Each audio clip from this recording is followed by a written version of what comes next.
Hi అండి, ఎలా ఉన్నారు? Welcome to Sivakumari kitchen. ఈరోజు వీడియోలో మనము మంచి గుమ్మడికాయ చిలకడ దుంపతోటి మనము హల్వా చేసుకుందాము. ఈ గుమ్మడికాయలో 2 రకాలు ఉంటాయండి. బూడిది గుమ్మడికాయ ఒకటి, మంచి గుమ్మడికాయ ఎల్లో గుమ్మడికాయ ఒకటి ఉంటుంది. ఇది మంచి గుమ్మడికాయ అన్నమాట. ఇది మనము స్వీట్ చేసుకుంటే చాలా చాలా బాగుంటుంది. ఈ చిలకడ దుంపతోటి దీంతో ఈరోజు నేను హల్వా చేసి చూపిస్తాను. ఎలా చేసుకోవాలో చూద్దాము. చూడండి, నేను ఈ మంచి గుమ్మడికాయ ముక్క తీసుకున్నాను కదా, ఇది శుభ్రంగా లోపల గింజలు అవన్నీ తీసేసాను. ఇప్పుడు వీటిని చిన్న చిన్న ముక్కలుగా కట్ చేసుకోవాలి.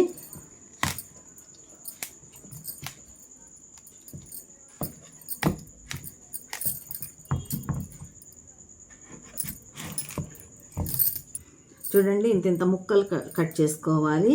ఇప్పుడు ఈ ముక్కల్ని చక్కగా చూడండి, ఈ ప్లేట్ ఒకటి పెట్టుకొని ఈ తురిమే దాంతో మనం ఇలా ముక్కల్ని ఇలా తురిమేసుకోవాలి.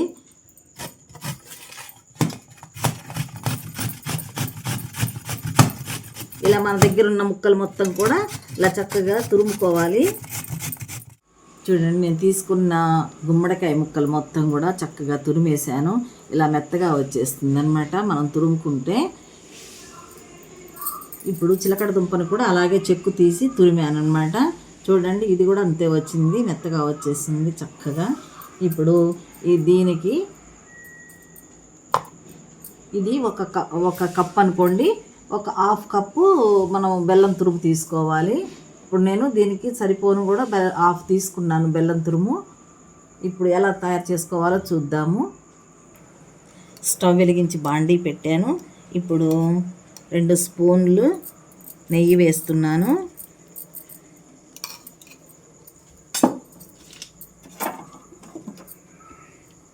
కొంచెం నెయ్యి కరిగిన తర్వాత కొంచెం జీడిపప్పు పలుకులు వేస్తున్నాను.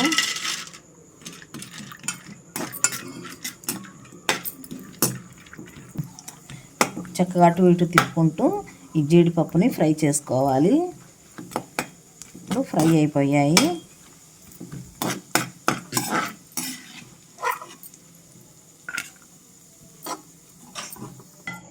ఇప్పుడు ఈ నెయ్యిలో ఈ చిలకడ దుంప ఉంది కదా, ఇది వేసేస్తున్నాను.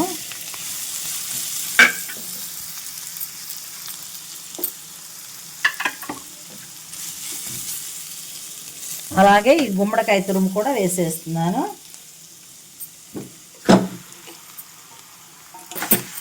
చూడండి, మనం వేసుకున్న తర్వాత ఇదంతా కూడా చక్కగా అటు ఇటు తిప్పుకుంటూ కొంచెం మగ్గబెట్టుకోవాలి, అంటే కాస్త ఉడికించుకోవాలన్నమాట. అటు ఇటు కలుపుకుంటూ చక్కగా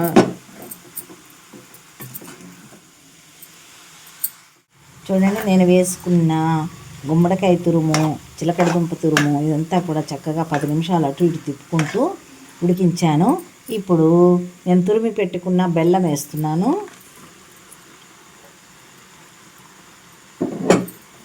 ఈ బెల్లం కలిసే వరకు అటు ఇటు చక్కగా తిప్పుకోవాలి.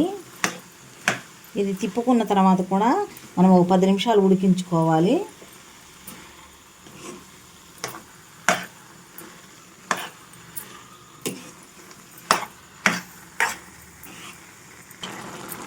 చూడండి, మనం బెల్లం వేసిన తర్వాత ఇట్లా వస్తుందన్నమాట, వాటర్ లాగా వస్తుంది. మనం అటు ఇటు తిప్పుకుంటూ మాడకుండా చక్కగా అటు ఇటు తిప్పుకుంటూ మనం ఉడికించుకోవాలి. ఈ బెల్లం అంతా కూడా మనం పాకం వచ్చేలాగా మనం గట్టిపడే వరకు కూడా మనం ఇలా ఉడికించుకోవాలి. ఇలా తిప్పుకుంటూ ఉడికించుకోవాలన్నమాట. చూడండి, ఇట్లా వాటర్ వచ్చేస్తుంది బెల్లం కరిగేసరికి.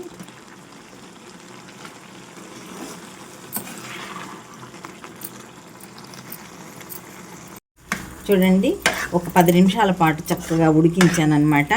బెల్లం అంతా కూడా చిక్కబడిపోయింది. ఇప్పుడు చూడండి ఎంత బాగుందో. చూడండి, ఇలా వచ్చిన తర్వాత మనకి ఉడికిపోయినట్లు మనకి పాకం వచ్చి చక్కగా ఇదంతా కూడా ఉడికింది అన్నమాట. ఇప్పుడు స్టవ్ ఆఫ్ చేసుకుంటున్నాను. యాలకుల పొడి వేస్తున్నాను. కొంచెం కాస్త యాలకుల పొడి వేసుకొని అటు ఇటు తిప్పుకొని సర్వింగ్ బౌల్లో పెట్టేసుకుందాము. కాస్త దింపే ముందు ఒక స్పూను నెయ్యి వేస్తున్నాను.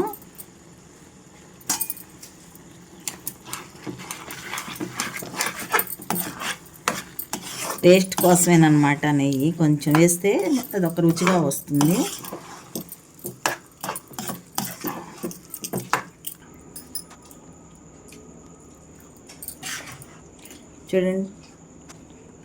చూడండి టేస్టీ గుమ్మడికాయ చిలకడ దుంప హల్వా రెడీ అయిపోయింది. చాలా చాలా రుచిగా ఉంటుంది. చూస్తుంటేనే నోరూరేలాగా ఉందండి. చూడండి